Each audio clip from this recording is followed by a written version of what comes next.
Assalamualaikum warahmatullahi wabarakatuh. Oke, hari ini kita akan belajar untuk senyawa hidrokarbon. Ini materi lanjutan kimia dasar kita untuk pertemuan ke-6 ya. Oke, jadi di sini kita akan belajar tentang pengertiannya dulu, kemudian penggolongannya apa saja, tata nama hidrokarbon, kemudian ada isomer, ada kita nanti juga mengenal istilah gugu fungsi, dan juga ada senyawa polimer. Kita langsung saja ke bagian pengertian. Oke, jadi di sini kalau kalian lihat tulisan hidrokarbon, berarti kita tahu bahwa senyawa ini tersusun atas dua buah unsur utama, yaitu ada hidrogen dan ada karbon. Oke, kemudian kita tahu bahwa hidrogen adalah unsur yang dilambangkan dengan huruf H dan karbon dilambangkan dengan huruf C ya. Jadi nanti ketika kalian menemukan senyawa yang susunannya hanya ada tulisan unsur C dan H, berarti kita bisa mengkategorikannya sebagai senyawa hidrokarbon. Hidrogen sendiri kita tahu bahwa dia hanya memiliki satu elektron valensi karena terletak di golongan 1A, artinya dia hanya bisa membentuk ikatan tunggal. Nah, sedangkan karbon dia memiliki 4 elektron valensi di mana karbon terletak di golongan 4A. Oke, jadi nanti karbon ini dia bisa berikatan dengan atom lain, bahkan dia juga bisa berikatan dengan dirinya sendiri. Tadi ya, di sini ada keterangannya, dia bisa membentuk ikatan tunggal, rangkap 2 ataupun rangkap 3 antar sesama karbon gitu ya. Oke, jadi nanti rangkap 2, rangkap 3 sama tunggal itu maksudnya apa, Bu? Kita akan lihat di sini. Kemudian yang terakhir yaitu rantai karbon, ada yang bentuknya lurus, bercabang, ataupun melingkar. Oke, nah ini ya. Nah ini bentuk-bentuk senyawa yang kita kategorikan di mana yang pertama ini rantai karbon yang bentuknya lurus, yang ini yang bercabang. Jadi cabangnya di mana? Kita bisa lihat cabangnya ada di sekitar sini, ini cabang. Dan ini ada 2 buah cabang ya. Jadi kita harus memilih mana yang paling pendek. Tapi karena ini panjangnya sama-sama memiliki 2 buah C, 2 buah C, kita boleh jadikan ini yang cabangnya udah nggak masalah. Gitu ya. Nah, kemudian yang terakhir yaitu ada yang dibilang melingkar. Melingkar itu berarti dia tertutup nih. C-nya melingkar seperti ini, kayak tertutup. Nah, nih. Jadi kita kategorikan sebagai siklik. Siklik itu nama lain dari tertutup atau melingkar. Oke, nah tadi dia ada keterangan ya, ada rangkap tunggal. Rangkap tunggal itu artinya dia cuma ada satu bentuk ikatan, yang artinya hanya ada satu pasang elektron di sini. Kemudian di sini ada ikatan rangkap dua. Rangkap dua itu contohnya seperti ini, garisnya ada dua, yang artinya ada dua pasang elektron yang digunakan secara kovalen antara C1 dan C2. Dan rangkap tiga berarti ada 3 garis gitu ya. Nah, atom karbon sendiri ada 4 kedudukan ya. Ada primer, sekunder, tersier, dan kuartener. Untuk yang primer, di sini udah ada keterangannya bahwa atom C yang mengikat satu atom C lain itu dikategorikan sebagai atom primer. Oke, kita lihat dari struktur ini yang termasuk dalam atom C primer, kira-kira yang mana saja? Apakah kalian sudah punya bayangannya? Ingat, dia hanya memiliki satu ikatan dengan satu atom C yang lain. Jadi kalau kita lihat C yang pertama nih kita cek, dia mengikat hidrogen sebanyak 3, tapi dia memiliki ikatan tunggal, satu ikatan ke C yang di sini.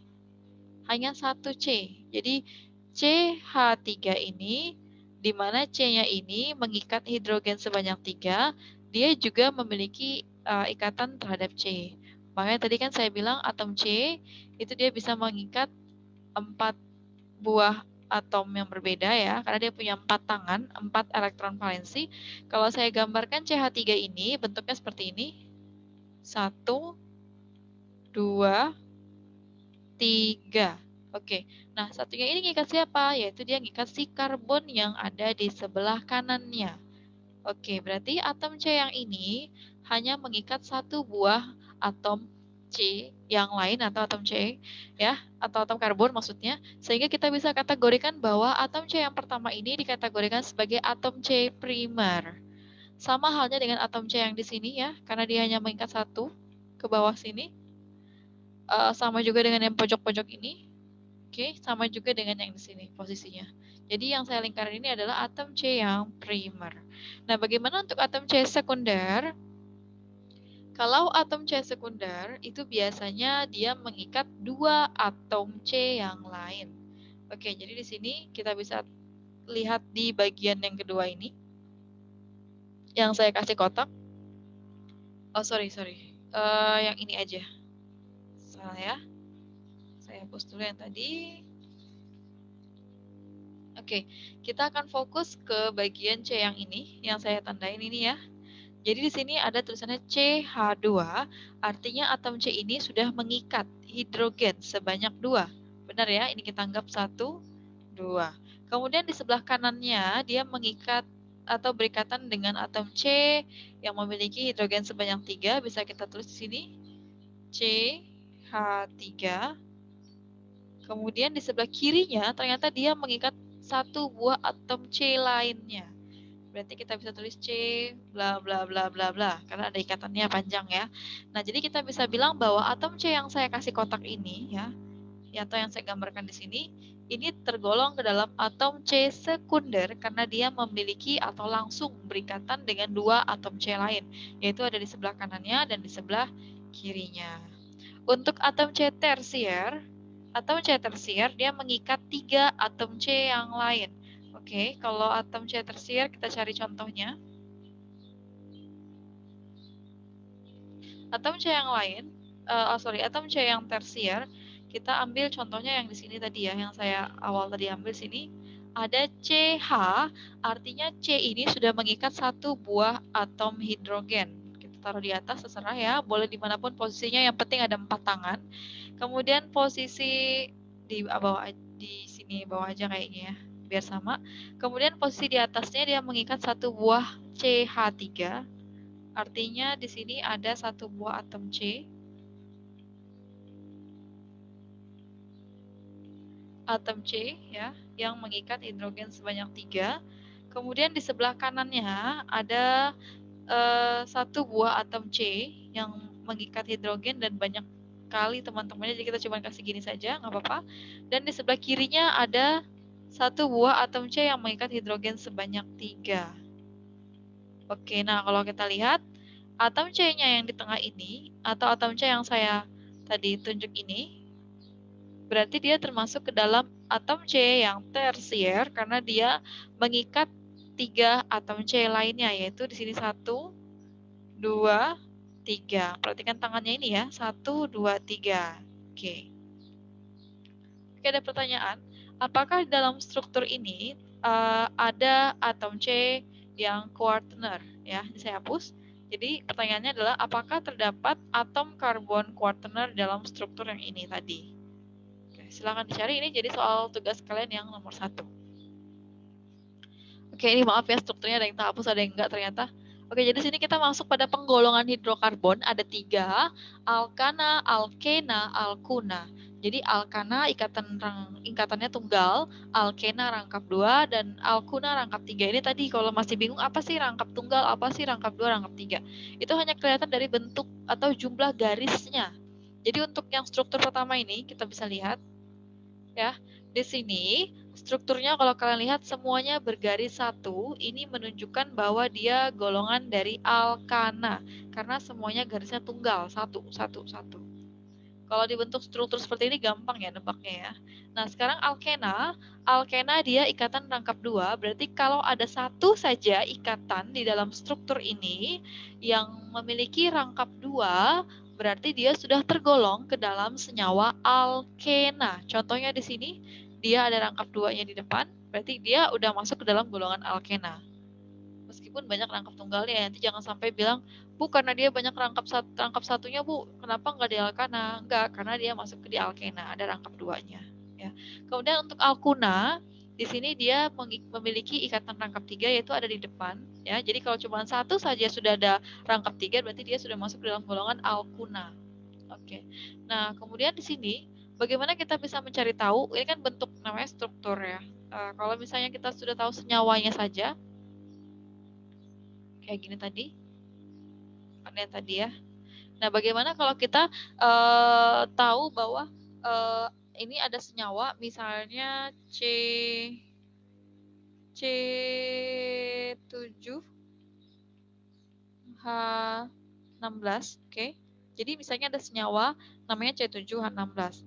Pertama yang harus kalian tahu, ini masuknya alkana, alkena, alkuna adalah kalian lihat jumlah C dan jumlah hidrogennya. Di sini sudah ada rumus yang saya tuliskan. Kalau alkana, misalnya C-nya berjumlah 1, berarti hidrogennya akan berjumlah 2 kali 1 ditambah 2, yaitu C-nya 1 ya. Berarti hanya ada 2 kali 1, 2 tambah 2, 4. Berarti CH4, kayak gitu. Oke. Nah, begitu juga untuk alkena. Kalau saya tuliskan misalnya alkena ini kalau misalnya kita N-nya sama dengan 6, jadi kita bisa tulis C6. Hidrogennya berarti jumlahnya 2 kali 6. Totalnya adalah 12. Oke. Untuk alkuna, misalnya C-nya 6, berarti hidrogennya ada 6 kali 2 di sini ya, 12 dikurang 2 ada 10. Nah, dari bentuk rumus kimia ini atau senyawa ini saja kita udah tahu bahwa ini termasuk golongan apa? Apakah alkana, alkena atau alkuna dari jumlah atom C dan hidrogennya yang kalian lihat. Kalau misalnya contoh nih ada C7H16, Bu ini masuk golongan apa? Kita cek, C-nya ada 7, ternyata hanya ada 16. Kira-kira H ini berapa kali dari C? Kita bisa cari ya, bahwa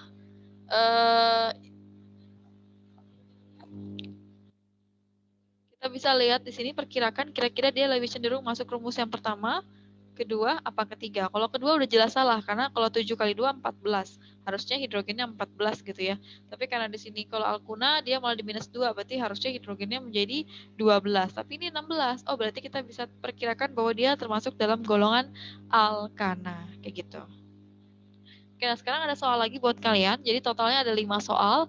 Saya mau kalian menentukan ini golongannya alkana, alkena, atau alkuna ya. Jadi sebenarnya materi ini sudah pernah dibahas di SMA. Jadi kita sifatnya hanya mengulang sedikit ya. Oke, tadi udah ada soalnya 5 ya tugas. Kemudian di sini ada tata namanya. Nah, kalau kalian lihat di sini namanya ini untuk golongan ana-ana ya. Ana. Kalau ana-ana dia masuk ke dalam golongan alkana. Kalau dia pakai ena, berarti dia golongan alkena yang artinya rangkap 2. Kalau dia pakai una, berarti dia golongannya alkuna, rangkap 3. Nah, di sini tadi di tabel kita bisa lihat dari namanya saja metana, etana, pakai ana semua. Berarti ini semua adalah golongan dari alkana atau rangkap 1. Makanya kalau digambarkan rumus bangunnya, kalian bisa lihat bahwa dia punya rangkap 1 saja semuanya, gitu ya. Nggak ada yang punya rangkap 2, nggak ada rangkap 3. Oke, nah di sini saya ingin melihatkan namanya. Kalau nanti kalian ketemu rumus molekul dengan jumlah atom C-nya 2 ya. Jadi ketika nanti memberi nama senyawa hidrokarbon, fokus pada jumlah atom C-nya saja. Kalau C-nya 2 berarti namanya nanti sudah eth. Nah, sekarang kalian harus tahu, hanya kan ada 6 nih. Apakah dia masuk golongan ana, ena atau una? Gitu. Kalau misalnya ini kan karena kebetulan jumlahnya 6, yaitu 2 kali 2 4 tambah 2 sama dengan 6, berarti dia masuk dalam golongan alkana. Kita bisa bilang namanya adalah etana. Kemudian kalau C-nya ada 5, yang ini, dia nanti namanya pen. Pen sampai pen aja. Nanti dicek lagi untuk hidrogennya apakah dia masuk golongan alkana atau tidak. Kalau masuk golongan alkana, berarti kita pakai ana, pentana. Tapi kalau dia golongan alkena, karena dia di sini misalnya 10 hidrogennya, berarti di sini kita pakai pentena. Kalau di sini hidrogennya menjadi 8 karena dia mungkin di minus 2 ya. Ingat kalau minus 2 jadinya alkuna, berarti namanya karena C-nya 5 pentuna. Kayak gitu ya untuk penamaannya. Jadi ini nama-namanya ya dari met, et, prop, but, pen, hex, hep, ok, non, dek. Jadi tinggal belakangnya jadi ganti apakah dia bakal ena, ana, una. Contoh ada satu senyawa, di sini ada rumus bangun C, C-nya ada 4 ya. Kita bisa lihat ini ada C1, 2, 3, 4. Berarti kita bisa bilang namanya sudah masuk jumlah atom C-nya 4 yaitu but. Ya, but. Kita akan bilang dia but. Kemudian apakah di sini ada rangkap 2 atau rangkap 3-nya? Tidak ada, berarti dia langsung saja diklaim menjadi rangkap 1 ya. yaitu butana. Nah, jadi nanti terserah kalian.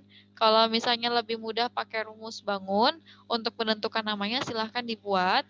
Tapi kalau untuk lebih mudahnya menggunakan rumus molekul, ya silahkan menggunakan rumus molekul. Kalau rumus molekul kita mengandalkan rumus yang tadi CnH2n plus 2, atau CnH2n saja, atau CnH2n-2. Tapi kalau untuk rumus bangun kita hanya fokus ke jumlah atom C-nya ada berapa. Kemudian dilihat apakah ada rangkap 2 atau rangkap 3-nya. Jika tidak ada, berarti dia langsung diklaim menjadi rangkap 1 atau tunggal, yaitu namanya ana. Oke, untuk yang nomor 2-nya kita lihat di sini ada C-nya ada 4 ya. 1 2 3 4, berarti kita bisa bilang lagi but. Oke. Karena di sini ada rangkap 2-nya, ya, rangkap 2-nya di atom C pertama kita bisa bilang ena. Jadi butena. Itu namanya ya. Jadi nanti kalau di sini misalnya rangkap 3, ya udah jadi nanti sini jadinya butuna kayak gitu. Karena pakai una. Oke, nah sekarang bagaimana kalau tadi kan lurus aja ya. Ini nggak ada cabangnya, lurus aja. Nah, bagaimana kalau sekarang dia punya cabang? Oke, di sini ada satu contoh senyawa alkana. Ingat, ini alkana karena tidak memiliki cabang. Tidak memiliki rangkap 2 ataupun rangkap 3. Jadi kita bisa lihat bahwa kita harus menentukan yang pertama rantai induknya dulu. Atau mana sih jalur yang menunjukkan dia jumlah C-nya lebih banyak atau lebih panjang. Di sini kita bisa kita ambil garis lurus. Ini adalah satu rantai induk. Atau kita bisa ambil dari atas ke sini ke lurus sana. Kalau kita hitung ya, jumlah atom C-nya ada 1, 2, 3, 4, 5. Ada 5 buah atom C di dalam rantai induk. Oke, ini induknya. Induk tuh kayak lurus segini. Kayak kalau batang pohon tuh kita bisa bilang itu batang yang utamanya gitu. Itu namanya rantai induk. Nah, yang di samping-samping ini yang tidak masuk ke dalam garis, inilah yang dinamakan sebagai cabang. Jadi ada rantai induk dan rantai cabang. Rantai induk itu yang utamanya, rantai cabang itu yang kecil-kecil di bawahnya ini. Penamaan untuk cabang itu beda sendiri ya. Kalau untuk cabang dia pakai il istilahnya. Jadi kalau kita tahu C-nya 1 tadi kan namanya adalah C1 tadi namanya met ya. Kalau dia alkana berarti metana, kalau dia ena berarti metena, kalau golongan rangkap 3 berarti metuna. Tapi karena dia masuk dalam cabang, berarti kita bisa bilang bahwa dia adalah metil karena kalau cabang pakai il. Jadi di sini karena C-nya cuma 1, berarti namanya adalah metil. Nah, sekarang kita akan memberi nama senyawa ini ya. Kita kasih nomor. Penomoran 1, 2, 3, 4, 5 ini tidak hanya dari kiri ke kanan, tapi juga bisa dari kanan ke kiri atau bisa dari atas ke bawah, bawah ke atas.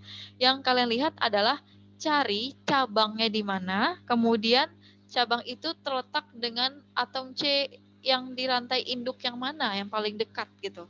Karena kalau C yang ini, dia dekatnya di atom C di sini ya. Nah, kalau kita tahu di sini kan kayak di tengah-tengah ya. Di sebelah kanannya ada 2, di sebelah kirinya ada 2. Berarti dia posisinya netral. Boleh dikasih angka 1 sini dari sini nggak apa-apa, 2 dari sini nggak apa-apa. Tapi karena cabangnya ada 2, kita lihat lagi cabang satunya.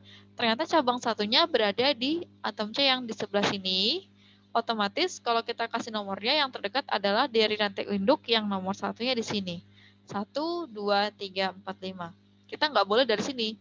1, 2, 3, 4, 5. Salah ya. Karena cabangnya ini akan berada di atom C nomor 4. Jauh banget. Dia harus berada di atom C yang angkanya rendah. Jadi kita mau nggak mau masukkan dia di mengurutkan atom C-nya yaitu dari sebelah kiri ke kanan. Oke. Nah, ketika sudah diurutkan seperti ini, kita udah tahu nomornya ya. Dimulai dari sini 1, 2, 3, 4, 5. Baru kita kasih nama. Ingat, penamaan ini diawali dengan cabang dulu. Ini cabang. Cabang ini dituliskan ya, nomor cabangnya nomor di mana. Jadi, karena ada metil di atom C nomor 2 dan atom C nomor 3. Jadi, kita lihat cabang pertama ini terletak di atom C nomor 2. Berarti kita bisa tulis 2, kemudian ada cabang yang bentuknya sama-sama metil ya. Tapi letaknya di atom C nomor 3. Berarti kita bisa tulis 2,3. Oke, 2,3 kita bisa tulis apa? namanya metil pentana atau dimetil pentana ya. Jadi artinya kita punya 2 buah metil. Itu yang betul dimetil ya. Dimetil pentana. Bu, kenapa namanya bisa pentana? Karena atom C-nya ada 5, gitu ya.